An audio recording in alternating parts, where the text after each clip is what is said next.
The writing test is made up of two tasks. The first is writing an email, and the second is responding to survey questions. There are important differences between these two tasks, but there are 4 key steps you should follow in both of them in order to write clear, well-organized responses. I'm going to list the 4 steps here, and then I'll give you some details about each one. Number 1, brainstorming. Number 2, making an outline. Number 3, writing. Number 4, checking your work.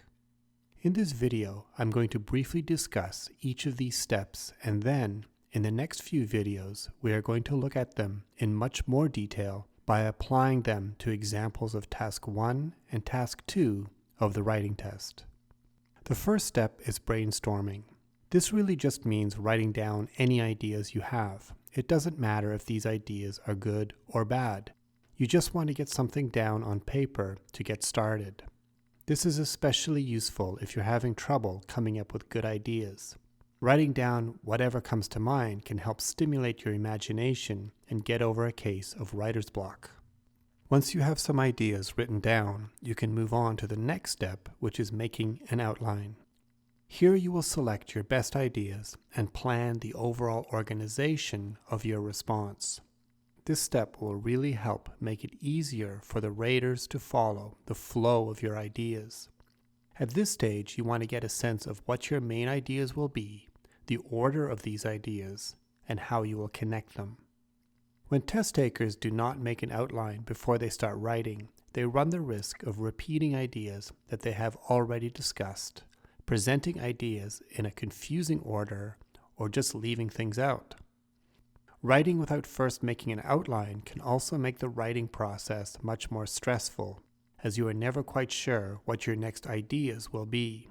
A good outline is like a map of your writing. It will keep you on track and identify the main points that you want to include along the way.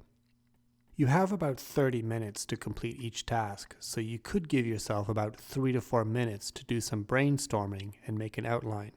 Watch the timer to make sure you don't spend too much time on these steps. Once you have completed your outline, you will be ready to start writing, which will be a process of turning your notes into sentences and paragraphs. In the next few videos, we will talk more about sentence and paragraph structure as they apply specifically to Task 1 and Task 2 of the writing test. We'll also get into even more details about sentence structure in a video dedicated to that very topic. We have a great title for this video. It's called Sentence Structure. It is worth mentioning a few important general guidelines of paragraph formation that are relevant for both Task 1 and Task 2 on the writing test. In terms of the length of your paragraphs, try to have at least 3 sentences in each one. Some test takers make the mistake of presenting their work in a series of 1 and 2 sentence paragraphs. This doesn't really help with the overall organization of a response. A paragraph should contain a topic sentence, some supporting details, and a concluding sentence. Another thing to remember is to make the division between paragraphs very clear. There should either be a space between paragraphs or the first line should be indented with 5 spaces. Okay, let's talk about the final step in the writing process, checking your work.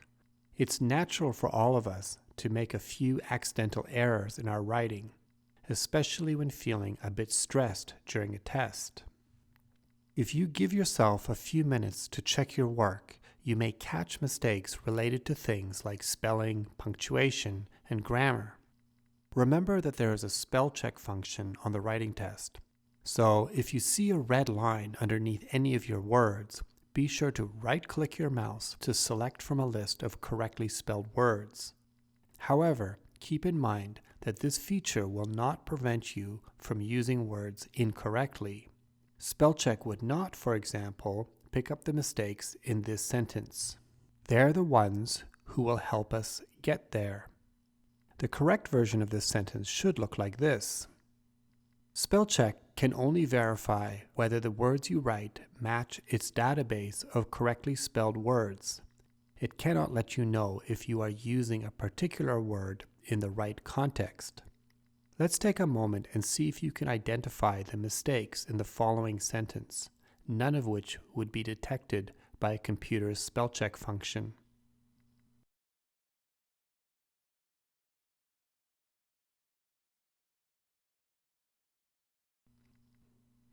There are 5 errors here.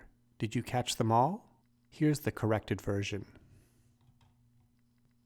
We'll practice checking for errors in the next few videos, and we'll also talk more about this step in the video Checking Your Work. Okay, so that was an overview of the 4 essential parts of the writing process. Over the next few videos, we're going to look at some examples of how to apply these 4 steps in writing tasks 1 and 2. In each of these videos, we'll work through an example of task 1 or task 2 from start to finish and see exactly how these 4 steps can help you improve your performance on the writing test. In video 2, we'll take a look at an example of task 1. In video 3, we'll look at task 2.